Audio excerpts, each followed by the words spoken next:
Good Tuesday morning, boys and girls, and happy fall. Today the calendar tells us that it's the first day of fall, and the leaves are not going to change right away just because the calendar says today it's the first day of fall. But you watch your trees in your yard or your neighbor's yard, or if you're driving in the car, and you might see some of the leaves changing colors. Now, the reason why they're changing is because our days are getting shorter.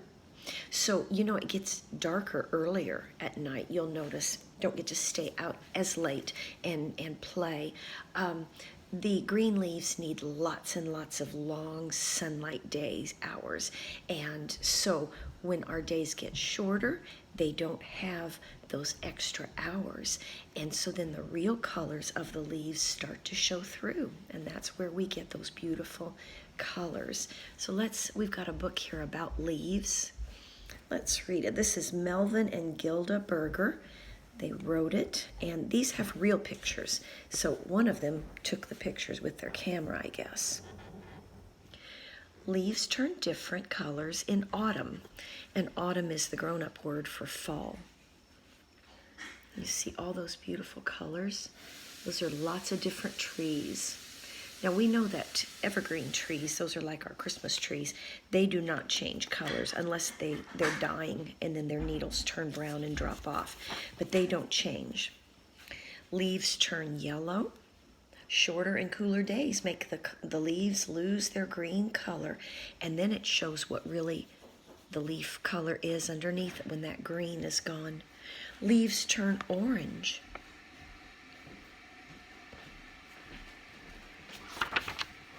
Leaves turn red, and leaves turn purple. When leaves lose their green color, other colors show through.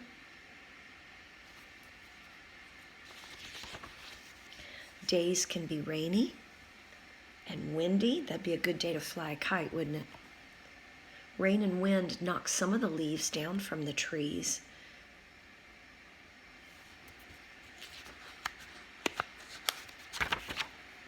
And the leaves fall.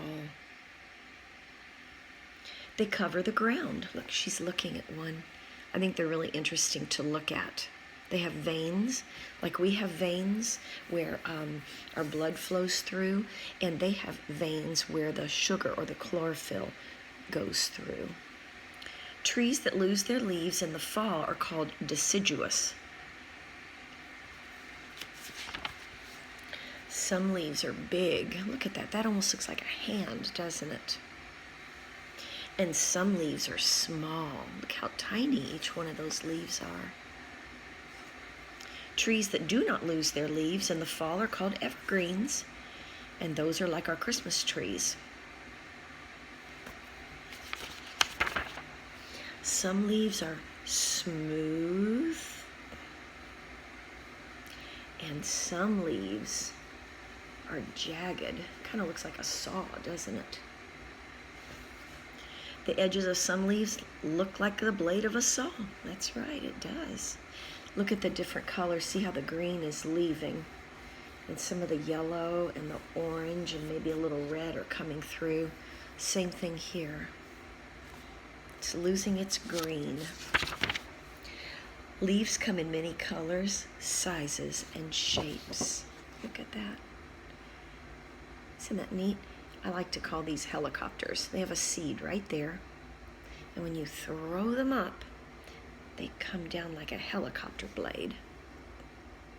Those are pretty leaves. Very pretty. Okay. Now, this is a brand new book, and I've not read it yet. So if I stumble over the words a little bit, it's just because I'm not familiar with it. But it's called What Does It Mean to Be Kind?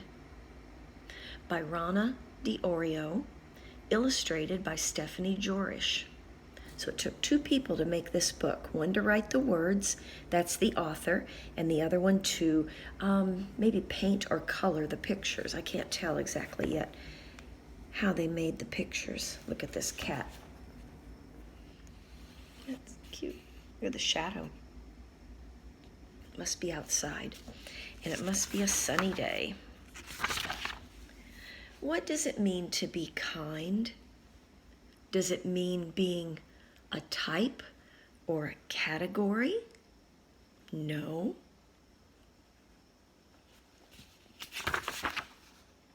Does it mean paying with something other than money? No. Look at that piggy bank that she's got. She's getting some money out. Oh, there's peanuts in that piggy bank. I don't know that I've ever seen a piggy bank that's got peanuts in it. Does it mean being sort of something? No.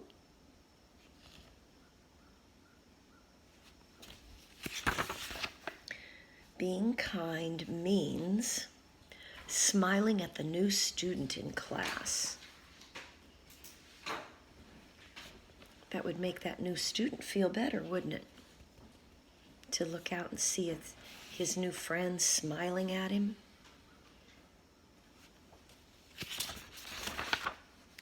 Or giving someone a compliment. I have a feeling she's saying, "Oh, I like your picture of your cat." That would make you feel good, wouldn't it? Or holding the door open for someone else. That's always helpful.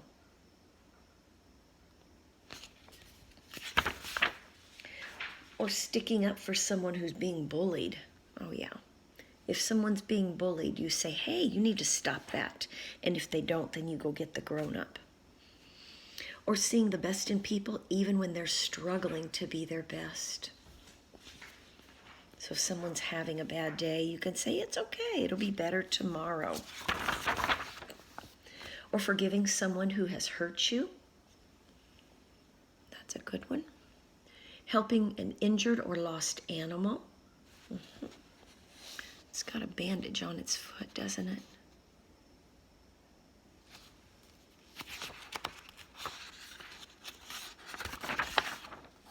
Being patient even when you're in a hurry. It's hard to be patient, isn't it? But we all have to be patient. Or saying, "Please, thank you, you're welcome, and I'm sorry."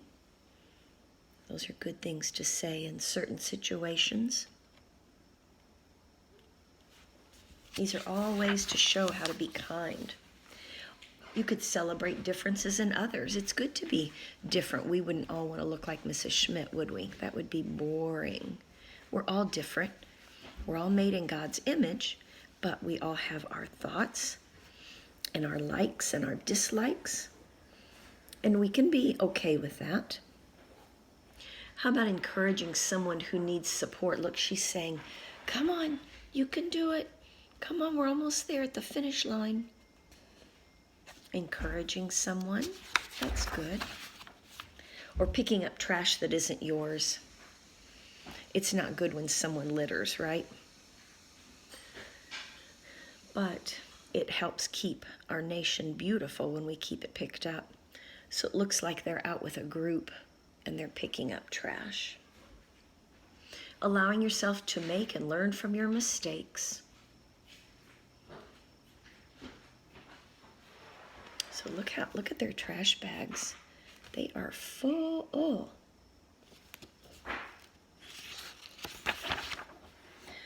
Noticing when someone is sad and taking the time to understand why. So you have to look at people.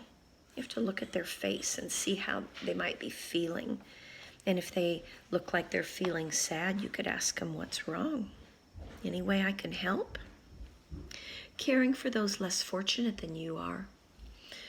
During the month of November at Westminster, we collect usually cans of corn, and it's for the food bank, where people maybe that they don't have enough money right now to go to the grocery.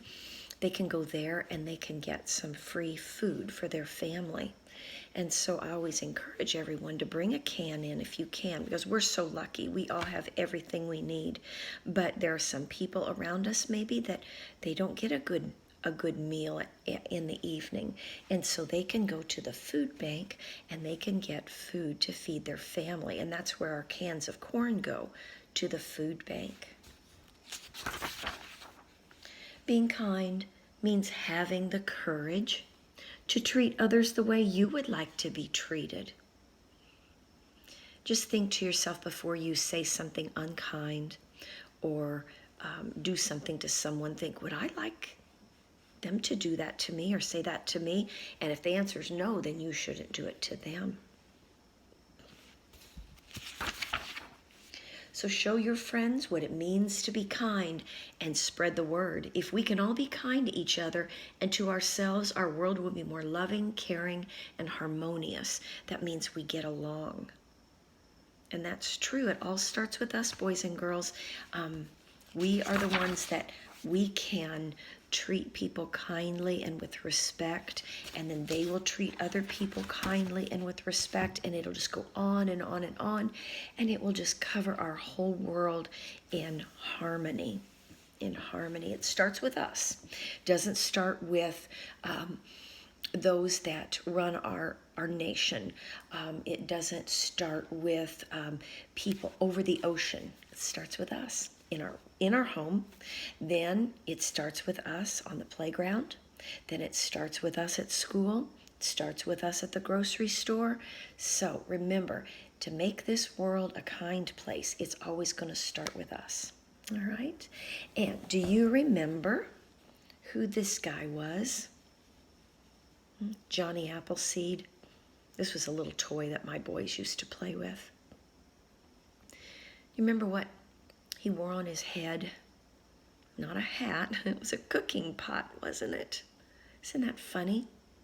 So I'm going to read. His birthday is September 26th, so that's coming up this week.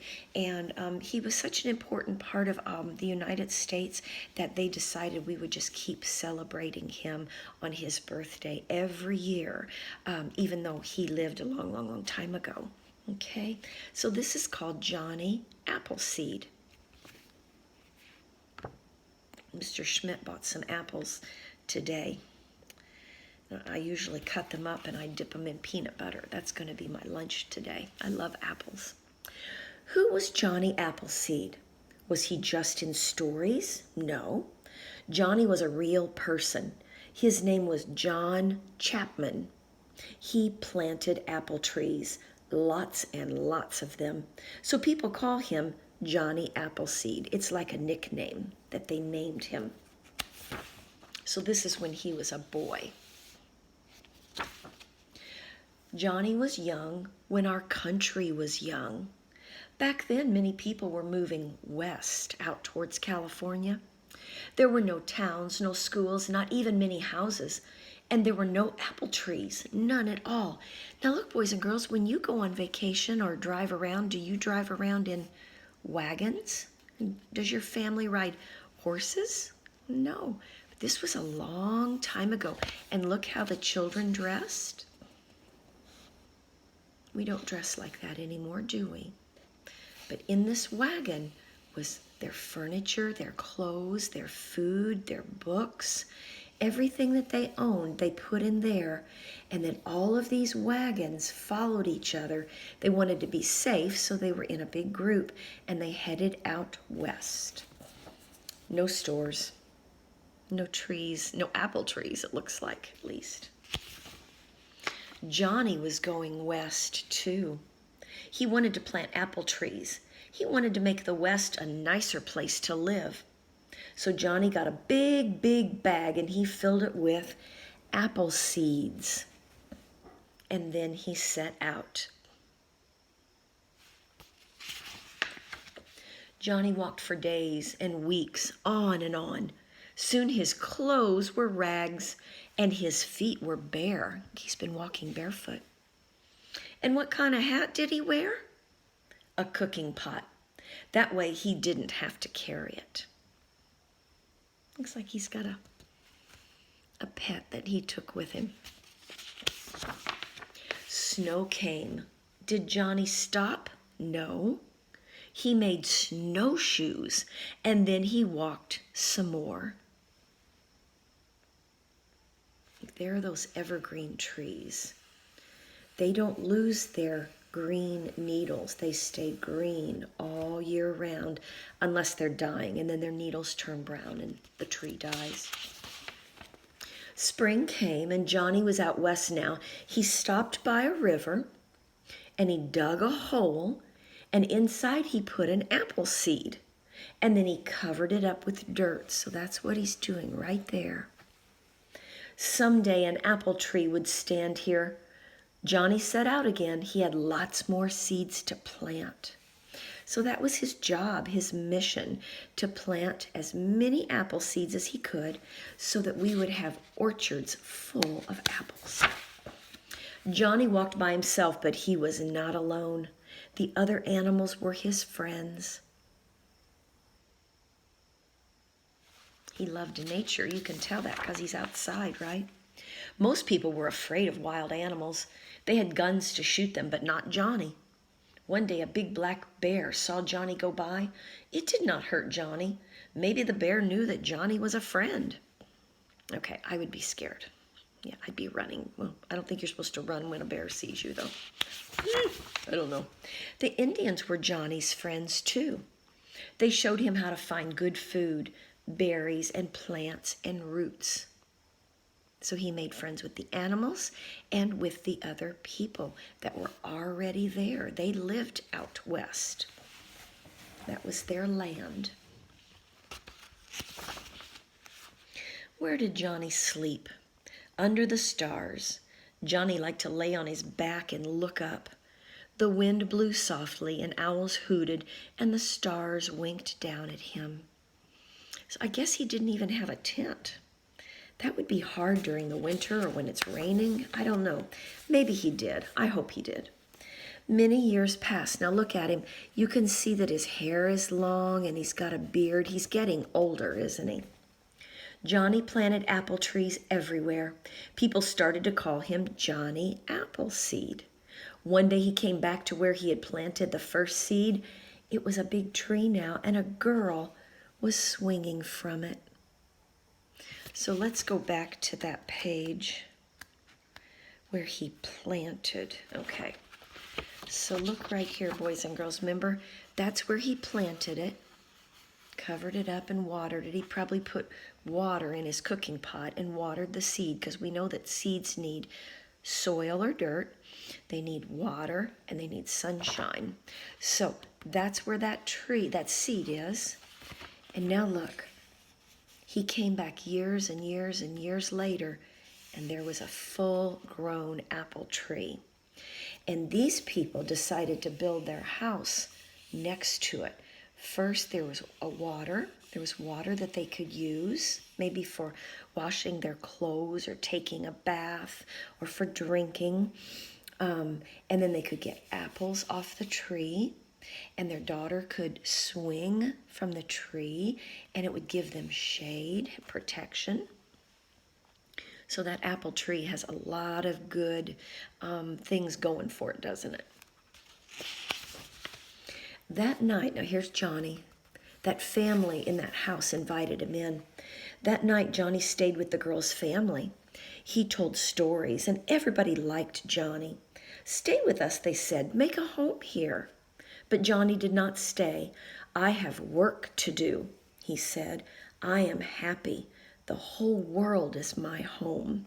So he didn't want to just live in one place. He wanted to keep walking and planting apple seeds and meeting lots of people. More and more people came out west. So now here's a village. There's a church and homes. Sometimes they would use that one church building.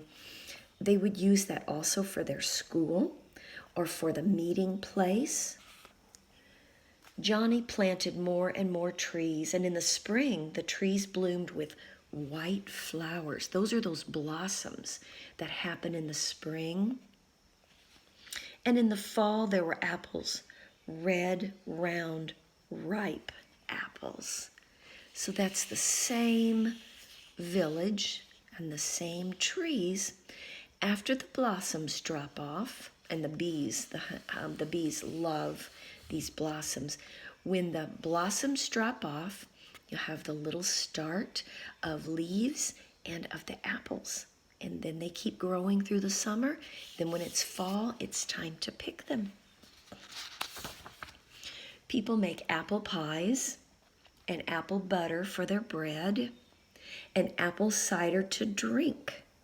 And children had apple trees to climb. Look at that. That really looks good, doesn't it? This is called a press, an apple press. And they put the apples in there and they twist this thing down, down, down, and it squeezes all the juice out. And then they would have apple juice.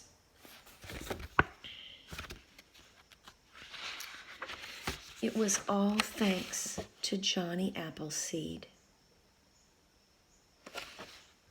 How about that? Now, when he died, he was a very, very old man. His body just wore out. And he died up in the northern part of Indiana called Fort Wayne. That's a big city up north.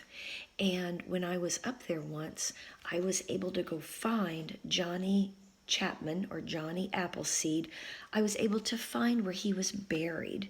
And that was pretty neat because I felt like maybe he wasn't real. Maybe these are just fictional stories or make-believe. But he was a real person. He lived and he died, and I was able to see where he was buried. That's in Fort Wayne, Indiana. Yeah, so how about that? Okay, do you remember the ants on your arm? So let's sing our song. Who let the A out? Ah, ah, ah, ah. Do it again. Who let the A out? Ah, ah, ah, ah. One more time. Who let the A out? Ah, ah, ah, ah. Now, when we get back to school, we won't do the A. We will start with our letter B. So we'll have a new action for that. And then we'll add that on to the A part of the song, okay? Oh, let me think now. What else do I want to say? I just know that I am missing you guys so much, and I can't wait till we get back. And I hope you're all exercising and that you're being kind and helpful. And just remember, if you're not feeling right, you need to tell your grown-up, okay? Those are important things to remember. And I think I'm going to just say goodbye for today. I think we're all done. Remember, today's the first day of fall. Maybe your families would let you call someone and say, happy first day of fall. And so I want you to start watching the trees and notice if any of them, if the true color is starting to come out from underneath the green color, okay? All right. I'll see you later, boys and girls. Have a great day. Mwah.